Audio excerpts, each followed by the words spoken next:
welcome back to another episode of TibiaME. No intro today because we don't need it. Kit is going to join us here in a second when he decides to finally jump. But if you recall, we left off last episode talking to Hertz, and he wants us to go find the golden Banuna.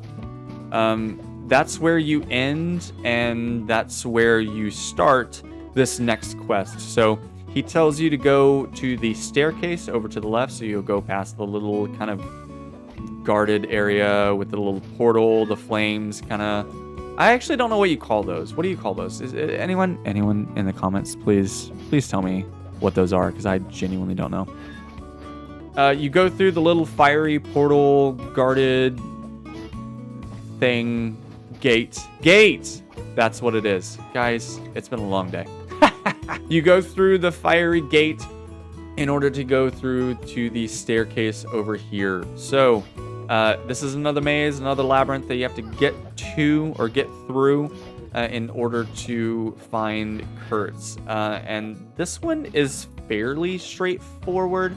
I think there were a couple of moments, there were a couple of places where I was like, okay, I could have probably taken a shortcut, but again, you don't really have your full mini-map until after you get through everything. So I think there was a shortcut that I could have taken, but I ended up not taking it because I didn't know to go that way. So let me know down in the comments below if there is a shorter way to get through this. Otherwise, just follow the way I go because it worked for me, so why not? So this one is another one where it's going to take a while for us to get through. I should have split this up into 2 episodes because there's this labyrinth that you have to get through, and then there is a second one that you have to get through as well. It's kind of this place where you have to search for 3 separate locations, and I found the first one fairly easily, but the second one throws me all off. So yeah, and I tried the cryptics. I know the cryptics is kind of there for you to use to find like the next leg of the quest, but this one, it didn't work out. I think there were a couple of times where I used the cryptics to try and find, and it said something to the effect of it pulses with a blue light but does nothing or something like that. So it was of no help, which I think is a little crazy. I think for these quests where you have to find your way through a maze or a labyrinth like this, I think those are the moments where I would want it to help me more. So, I don't know. It's a little odd. It's a little difficult. But that does take up the majority of this episode whenever we get to it kind of halfway through, or a little over halfway through, because it takes up, again, it takes up like 20 minutes of the video. So, this episode, you're going to be encountering a new creature, and I'll point it out when you get to it. It's going to look like one of the creatures that we found in a previous island, but it is going to be slightly different. Well, actually, now that I think about it, I think it does the same damage. You do encounter it on Yaba 2, but you use the same damage type in order to damage it. You use soul damage. And I didn't even notice that. I didn't even register that until just now, actually. There's a lot in this episode that I get a little caught off guard by, and I didn't realize it until I encountered it way later. So the Muscos that we encountered in the last episode and also in this episode, both of them are weak to soul damage.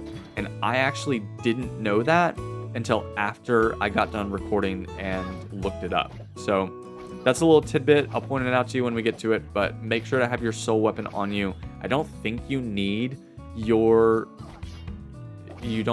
fire weapon for any part of this quest. So if you want to switch it out, put it in your inventory, you can. Skonkies are weak to hit, so you can do that if you'd rather. The fire was primarily for the Bentheras and something else. Can't remember. Doesn't matter. This island really does have everything. You have your ice weapon at the beginning for the banana condas. You have your hit weapon for the crocs and the skonkies, and then you need your fire weapon for the woodoos and the bentheras, and Then you need your soul weapon for the Muscos and the Creationist. Like, there's so much on this island. Like, it's a really well-rounded island. And even later in the game, I actually don't know if they're a part of the quest at all, but there are dragons on this island, like full-fledged dragons that you can fight, and they are weak to ice. So it's a really well-rounded island. I still stand by what I said last episode of I hate this island. There's so many like mazes in the forested area. There are so many labyrinths in this one. It's just insane. And I hate it. I really do. St. Nicholas, absolutely fun. Ashmore, kind of scary. What was the next one? Yabatu, very like unique. This one, I'm tired. We're not even halfway through the quest line and I'm tired. Maybe I shouldn't be as vocal on how much I hate this island. I feel like, I don't know, but I feel like if you're gonna get canceled in TibiaME, it's that. Just like the developers being like, we spend a lot of time on them. Okay, I'm gonna stop. I'm officially going to stop doing that. Anyway, these are the Muscos, guys. These are the ones that are weak to soul damage. They also deal soul damage. So they deal a mixture of hit and soul. So I have, if you can't tell down in my armor, I have a mix of soul and hit. I think I have about 20 or 21% soul defense. And I think maybe around 70 hit defense. It actually was this episode that I started wondering how the monsters defense worked, because whenever you're looking at on the end game, whenever you're looking at monsters and seeing what they are easily damaged by or what they're weak to, I wonder how that works and how similar it is to our defense and our armor sets, because as far as how I understand it, our armor provides a % of protection. So I have 20% soul defense. And I think how that works is our soul, whenever we're damaged by soul, it is lowered by 20%. I'm pretty sure that's how it works. So when it comes to monsters, is it the same way? Like, if they're weak to, soul or fire or whatever it is, are they taking less % damage on everything else? So like with these guys, they're damaged by soul. If I attack them with a hit, fire, ice weapon, is that damage lowered? Or how does that work? Let me know down in the comments below. If you know TibiaME, Pros, if you're watching, and I know you're not, if you're watching and you know, or you've talked with a developer and you know how this works, let me know, because I've been so curious about that for the past couple of days on how that tiny detail works. Just let me know.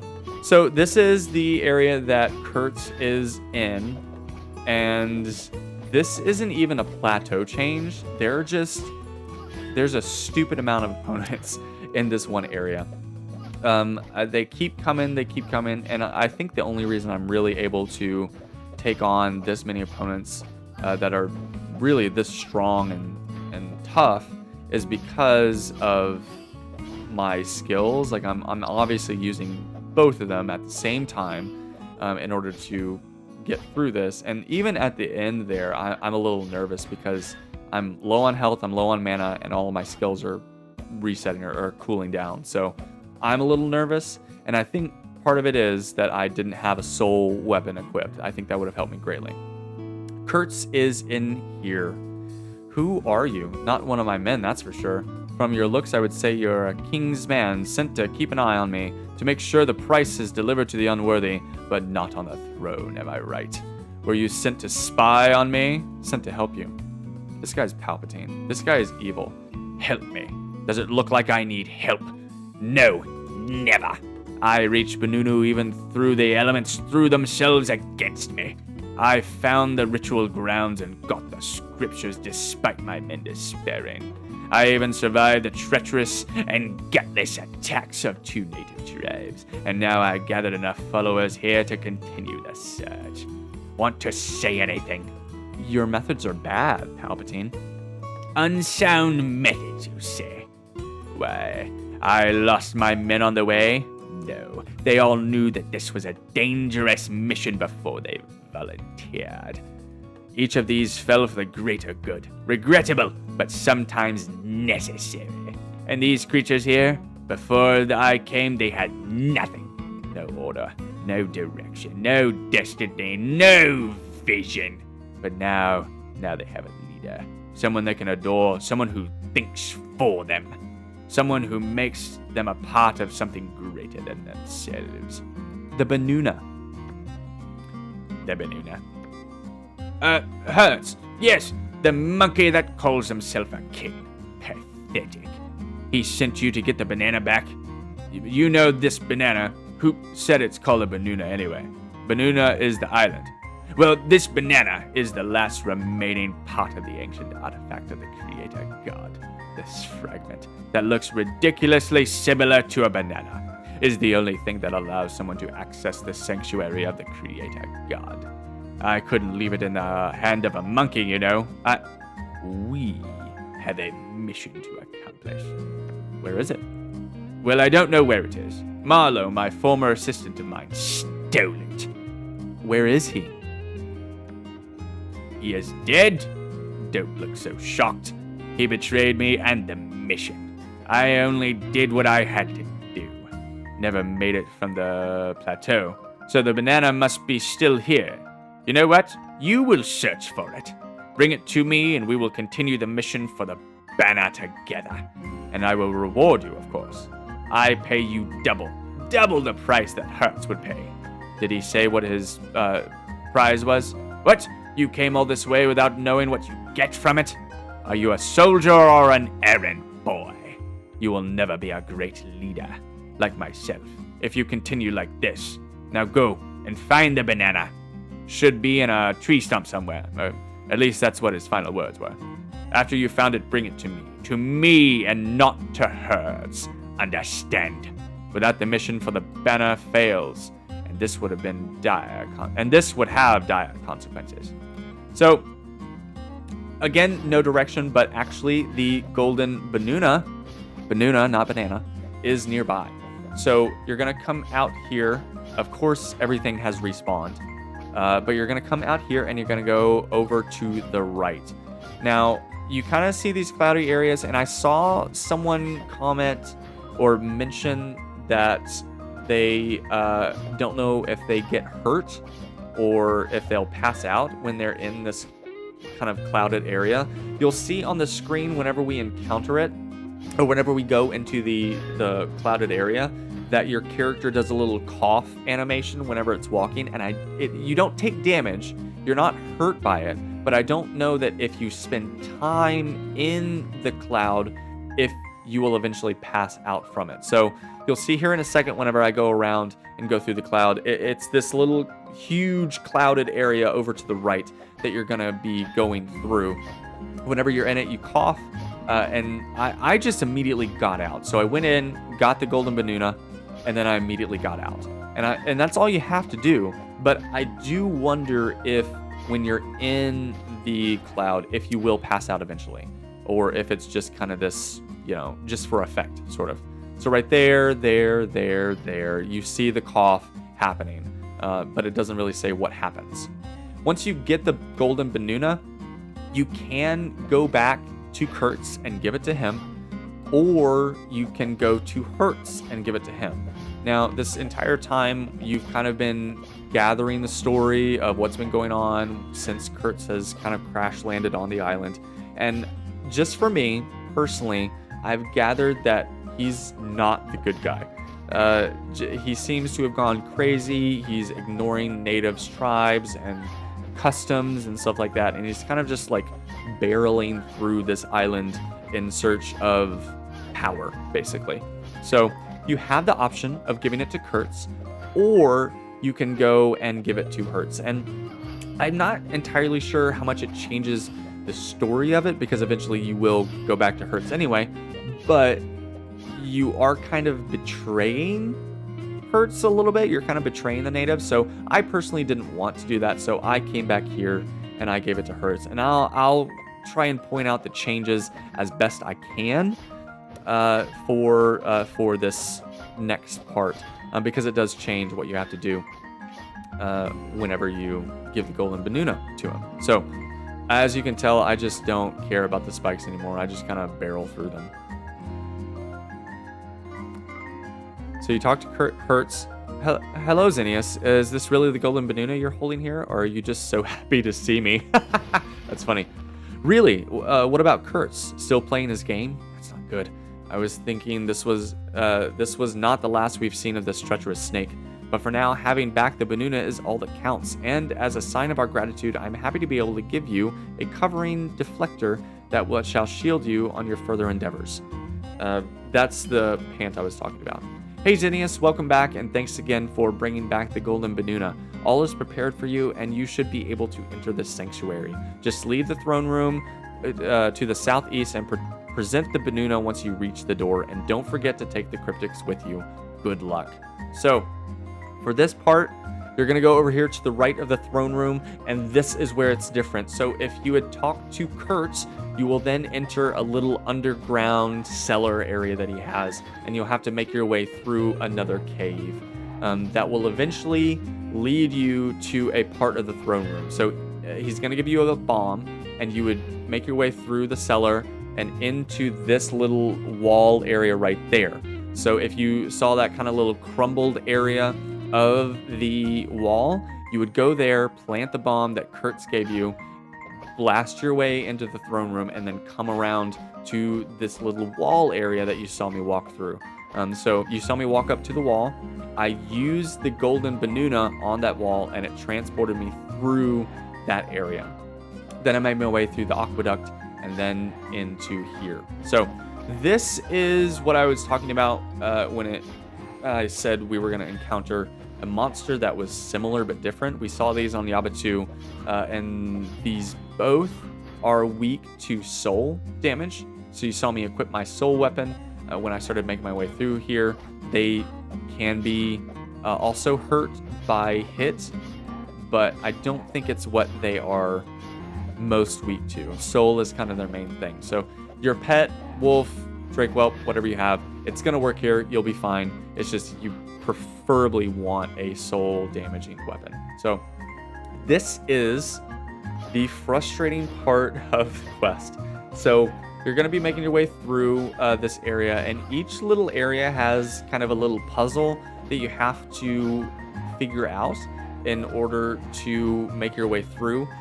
I don't think there is any sort of a time limit on this quest. So you have to go to this first area, you have to do the little questy area there, and then you have to make your way through another maze and up to the second area.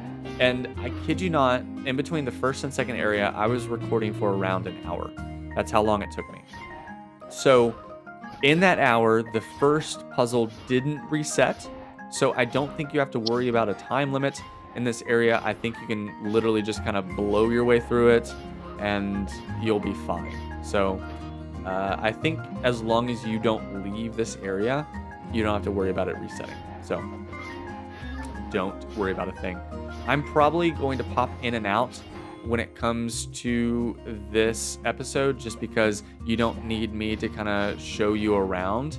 You just need to follow the maze area. Again, I get confused and I cut out the parts where I went the wrong way or where I, looped around and spent 5 hours trying to find the direction I was supposed to go.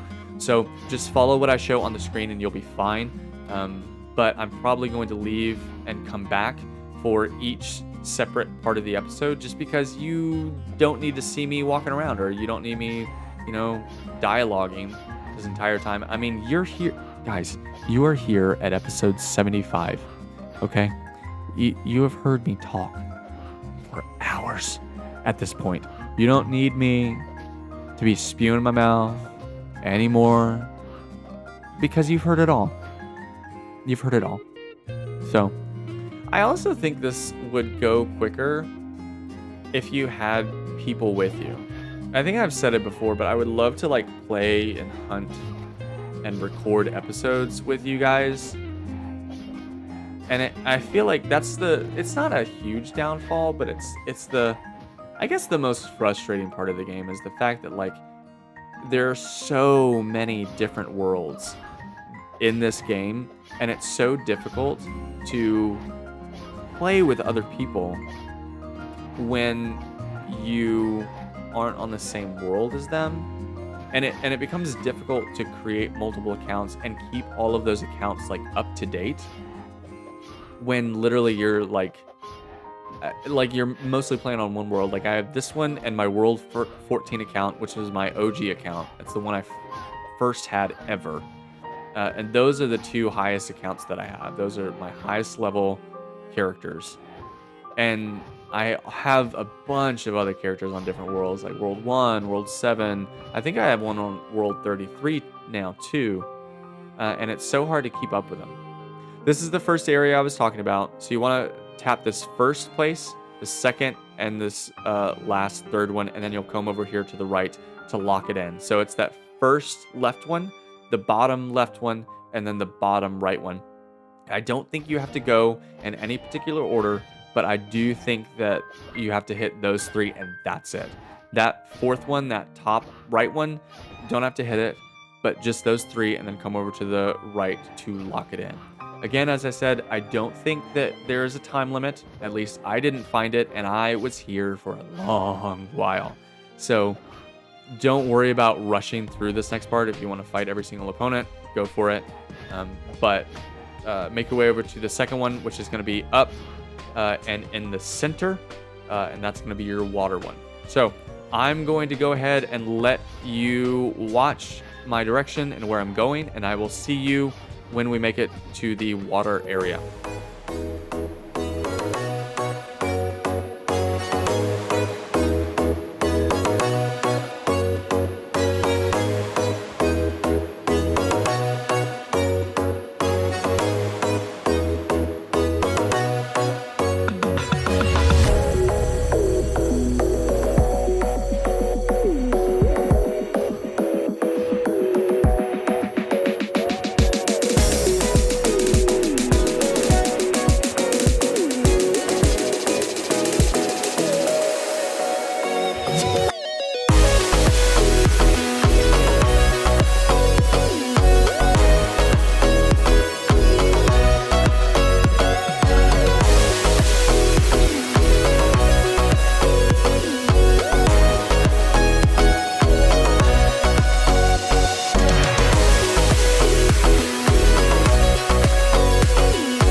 right, guys, I am back because this is the water area.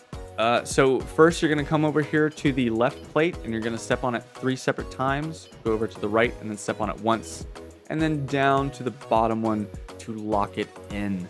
So that was an hour of gameplay for me. So that's just awesome that you get to see me do it and not do it yourself. I'm kidding. So the next part is pretty easy to find. I mean, you do have your arrow kind of showing you, but it's so difficult to find. And on the mini map, it's just a little weird. So you do kind of see me walk over here to the down and to the right. That is the wrong way, but I do want to point out the fact that there is a star down there. Now, I'm not super completionist. I do want to do as much as I can, but I didn't even notice it until I was editing this video after the fact that there's a star down there. So if you want to catch that star, go ahead and grab that before you make your way over here. You're going to be looking for a little bridge. You're going to be going across that bridge. And then the last area, it's kind of this frozen, snowy area. That's where you're going to be going for the last one. So you will be needing a rake. There's going to be a little chest down there that you're going to grab a rake from in order to finish this final one. And then you'll be able to finish this quest by going onto a little island in the center. So again, this one was super easy. Like, it was pretty much a straight shot. If you look up at the mini map there, like, you literally come down to the right all the way straight over and then you're here. Yeah, after you cross the bridge, you're here. So that's just frustrating for me. So you grab the rake. All you're gonna do is this top and bottom layer of snow, and you're gonna rake it in a direction towards the little red plates. So all you have to do is hit the rake twice and it'll do that. And then you step on those 2 plates. I don't think there's a particular order you have to do it in, just those 2 plates. And then come over here to the left, step on that one, and then talk to the creation. Greetings, O faithful, when your choices show deep understanding and dedication. Now step up to the altar and raise your voice in praise to the Creator. Okay, cool. I guess I did that. You walk down, and Kurtz will appear. You go up and talk to him. So we meet again. Not exactly as I expected, but this is your own fault. The choice you made was a bad one, giving Hertz the golden banana. What were you thinking? Not that it matters anymore. You opened the path as I intended it for you to do. But don't be disappointed. You never had a chance. I am destined for greatness, and now with the cryptics in my hand, I can finally take what is rightfully mine. Here, take this as a token of my appreciation, and don't cross my path again. I will stop you. Will you now? You? I don't think so. So that actually happened before I could do anything. So it pops up with that little bit of dialogue there, and then it immediately disappears. He like threw me back and then vanished into thin air. So I don't know if that happens every time or if that happens with every player, but that's what happened to me.